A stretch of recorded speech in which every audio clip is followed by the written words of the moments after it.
আচ্ছা, আজকে যে কৃষ্ণনগরের এই জনসভা সম্বন্ধে আপনি কিছু বলুন।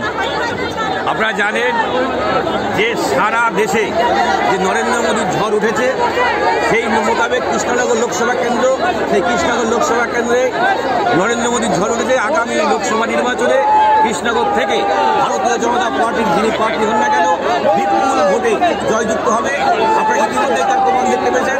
আজকে কৃষ্ণনগর গভর্নমেন্ট কলেজে যে জনপ্লাবন, জনসমুদ্র, এটাই প্রমাণ করে যে 2024 সালের যে লোকসভা নির্বাচনে এই কৃষ্ণনগর থেকে ভারতীয় জনতা পার্টির প্রার্থী জয়যুক্ত।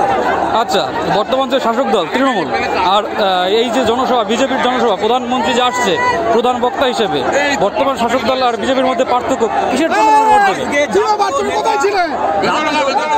মোদী যেভাবে বাংলায় দুর্নীতি হচ্ছে, যেভাবে কয়লা চুরি থেকে আরম্ভ করে সন্দেশকারী ঘটনা হয়েছে, সেখানে ভারতীয় জনতা পার্টির যে নেতা, যে সেন্ট্রালের নেতা নরেন্দ্র মোদী, সেই নরেন্দ্র মোদী বিশ্বের নেতা পরিণত হয়েছে।